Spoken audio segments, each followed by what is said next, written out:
Hey guys, Drifter here. Welcome to Black Ops 4 In Depth. In today's episode, we're going to be reviewing the RK7 pistol, better known as watch Drifter struggle to get 2 kills in a row while he contemplates his life choices. The RK7 pistol, unfortunately, is not a very good weapon to use, but unlike the STRIFE, it's not a very fun weapon to use. So I had a really rough time making this episode, and my overall opinion of this gun, before we jump into the stats, is that the RK7 is kind of like a knockoff Raffica or B23R. It's not even Walmart's Great Value or Kroger Best Choice. It's definitely not Kirkland's own Raffica. It's more like a Chinese knockoff you bought on AliExpress that kinda sorta looks like it, but when you come in the mail, all the instructions are in Portuguese and it only shoots pellets at people.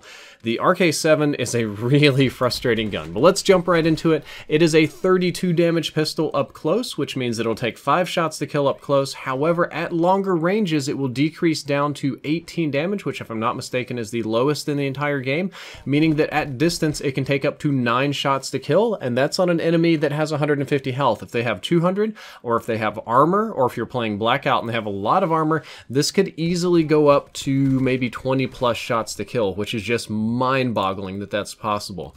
Headshots are going to deal 1.1x bonus damage or 10% bonus damage, which means they are not useful. You can get up to somebody point blank, put the Raffica, I almost called it a Raffica, nope, the knockoff Raffica right in their mouth, pull the trigger, burst them, and they're gonna survive. You can't even 3 headshot somebody point blank with this gun, which I found very, very frustrating. Rate of fire is a little slower than anticipated at 720 RPM. Previous iterations of this weapon have fired at 1200, 1100, 900 RPM, something like that. This one is significantly slower, and the burst delay is 150 milliseconds, which is pretty normal for burst weapons, a little on the snappier side actually.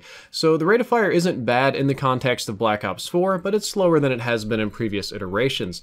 Oddly, I was unable to measure any difference with rapid fire attached. I am not sure what rapid fire did exactly.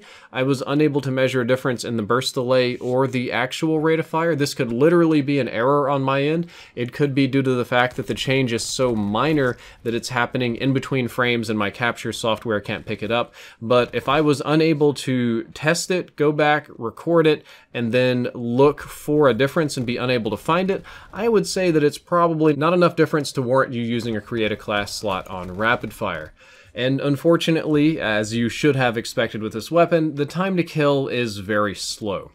As a guy who likes to use secondary weapons as primaries and goofy guns and run around with pistols, this is very frustrating for me to have to struggle so hard to kill somebody and shoot them so many times.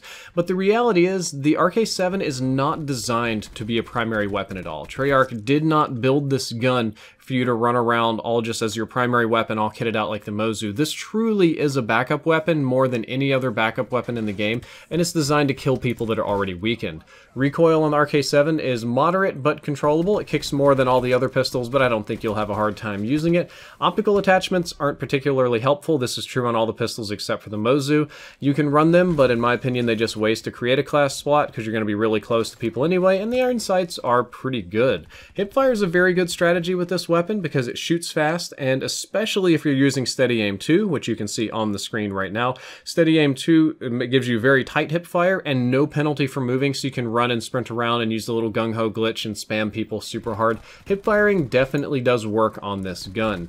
Aim down sights time is 125 milliseconds, which is the same as the STRIFE, and pretty normal for the pistol class in Black Ops 4. Reload time is 1.15 seconds, which is average for the class, a little slower than the STRIFE, definitely faster than the Mozu, even with the speed loader attachment. And extended mags 2 on this weapon is going to be essential if you want to play RK7 only games. So extended mags 2 just boost your ammo capacity up to double your starting. It's just a truly absurd amount of ammunition, and it makes the weapon much more usable in that you can possibly kill multiple people before you have to reload. If you're going to be going for your challenges with this weapon for dark matter, or you really want to use it, extended mags 2 is the most important attachment you can have on here. It also increases your base ammo count, because the base ammo count is not going to be very high on this weapon.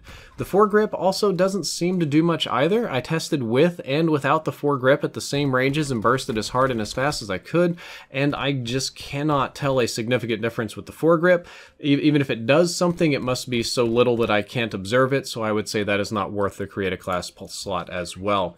So when it comes down to the RK7, I've had a lot of negative things to say about it, but I'm mostly talking about it from the perspective of a guy who wants to use this as his primary weapon, which the weapon is not designed to be. The RK7 is designed for you to draw very quickly, because all the pistols in Blackout games you draw very quickly, and then spam somebody who's weak. That's all it's for. It's truly, truly, truly a backup weapon and not a primary. If you want to use the RK7 in conjunction with some other weapon so that you can pull it and spam really fast, it'll work pretty well in that context, but it's not like the STRIFE where you can put a bayonet on it and go hunt people, tack knife more accurately. It's not like the Mozu that you can load down with head splitter or the shotguns that are lethal. This one really is only designed to just spam people that are weak and get in a couple of lucky shots and finish them off.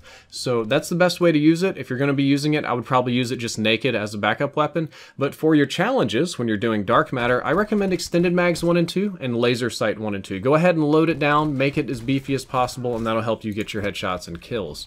The RK7 will deal 32 damage per shot up close in Blackout, and I will say that it is better than the STRIFE. It is better in Blackout than the STRIFE, but that's not saying much. I think this is probably the second worst gun in Blackout, and I think that it works better than the STRIFE in Blackout because of the nature of engagements. So realistically, almost every other gun is going to outperform the RK7, but you can use this one, especially with extended mags, if you fight somebody on just the right hill, if somebody's going to be overconfident and charge you, if you get them stunned, if it's a place like in multiplayer, everybody's going to be going really hard and scuff jumping and sliding, and you're not going to have a lot of health and you'll die quickly. In Blackout, with the way the gunfights work, you can attrition kill people with the RK7, just like the gameplay you're seeing here. J-Hub bet me that I couldn't get a win using RK7 only, and I just had to prove him wrong using stupid guns. But the reality of the situation is, you should really only use the weapon when you have no other choice available. When you really don't have any other guns available, the RK7 is going to be your choice. You would choose the RK7 over the STRIFE, and it's kind of for me, it's kind of a toss-up between the RK7 and the tack knife or rocket launcher, but it's pretty low on the list. Just avoid this if you can, and thank me later. Guys, that is all for this episode of In Depth. I hope that you enjoyed it. I hope that you learned something useful, and we'll have a more positive episode next time talking about the Mozu. Drifter out.